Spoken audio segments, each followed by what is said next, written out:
Welcome to the world of JavaScript for loops. In this module, you are going to understand the fundamental building block of iterative programming, the for loop. We'll explore its syntax, different patterns, and its powerful applications in JavaScript. Here is a basic for loop structure. The keyword for followed by parenthesis and curly braces. Inside the parenthesis, we have initialization, condition, and update expression. Inside curly braces, we have the loop body. In the given code snippet, we are initializing a variable I with value 0. Then we check if I is less than 5, and we increment I by 1 after every iteration. The console.log command outputs the value of I. Let's break down the for loop into its core components. The first part is initialization, which is executed only once before the loop begins. This is where you typically set up your counter variable. The second component is the condition, which is checked before each iteration of the loop. If the condition is true, the loop continues. If it's false, the loop stops. The third component is the update expression. This is executed after each iteration and usually involves incrementing or decrementing your counter. In the given code example, you can see the initialization, condition, and update expression highlighted. The loop starts with I equal to 0 and continues as long as I is less than 5. After each iteration, I is increment by 1. Initialization is the first part of a for loop. It's not just about setting a simple counter. You can also initialize multiple variables in this step, separated by commas. In this example, two variables I and j are initialized.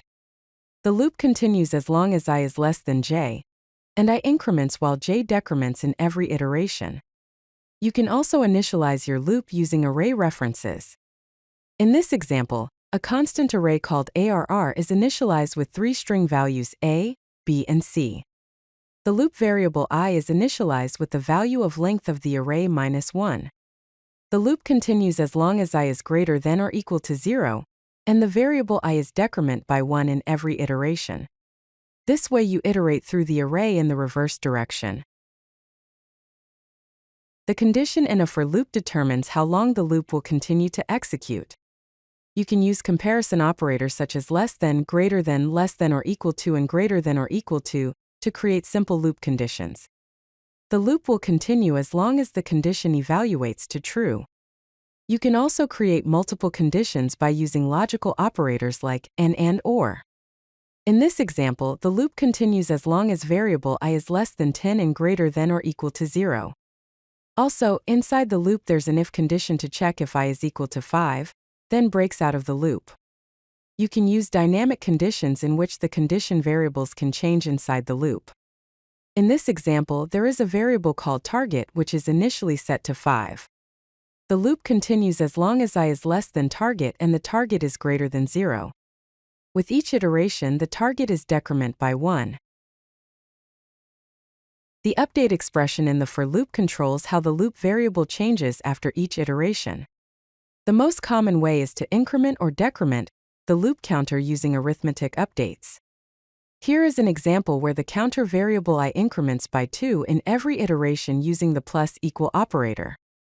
Another example shows geometric progression, where the variable I is multiplied by 2 in every iteration.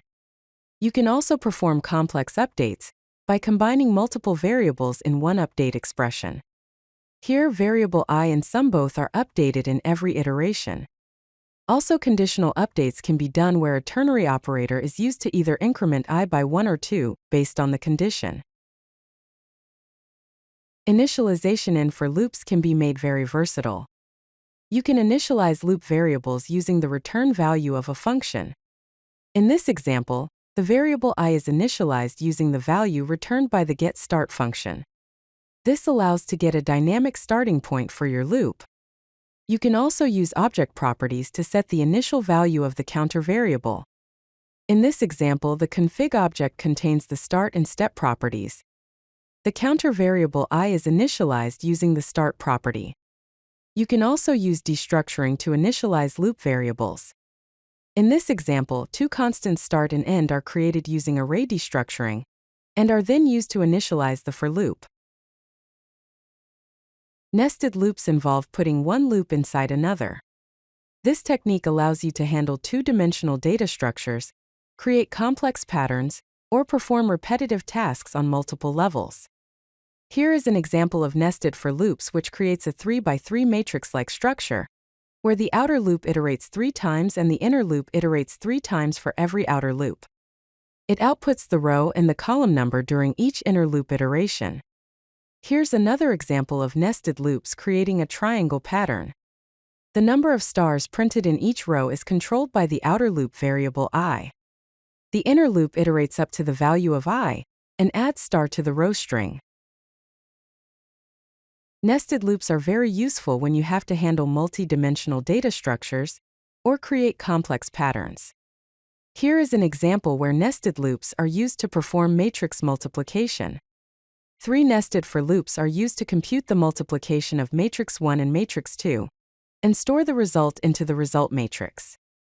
Another example is for generating a diamond-like pattern. The outer loop controls the rows, while inner loops manage spaces and asterisks to form diamond shapes. You can use mathematical formulas to adjust the number of spaces and asterisks in each row, creating complex figures. JavaScript offers control statements such as break and continue to manage the flow within loops. The break keyword immediately exits the loop. It stops all further iterations. It is very useful for finding a specific element inside a loop or early termination based on some condition. The continue keyword skips the current iteration and moves to the next one. It is very useful when you want to filter unwanted values or skip specific conditions. Here is an example where break keyword is used to find the first even number in an array. And here is an example where the continue keyword is used to find the sum of only odd numbers within a given range. Optimization is a process of improving the performance of your code. Here are some of the techniques to optimize loops. It is inefficient to access the length property of an array inside the for loop condition, as it is being accessed every time. It is more efficient if the array length is stored in a constant outside the loop, and the constant is used inside the loop condition. Another optimization is to iterate through array in reverse. When you are decrementing the counter variable, the condition is checked with 0, which is faster than checking with the length of the array. This technique can improve performance in certain use cases. Loops are used to implement various algorithms. Let us look at some of the common algorithms. Finding the maximum element in an array is one of the basic algorithms. It involves iterating through the array and keeping track of the maximum value seen so far. Array reversal is another important algorithm, where you iterate through the first half of the array and swap the elements from the start and end positions, moving towards the center. Let's look at some more algorithms implemented using loops. Binary search is an efficient algorithm to search for an element in a sorted array. It works by repeatedly dividing the search interval in half. Bubble sort algorithm repeatedly compares adjacent elements and swaps them if they are in wrong order. This continues until the entire array is sorted. If you like this video, hit that like button and don't forget to subscribe. Visit codelucky.com for more such useful content.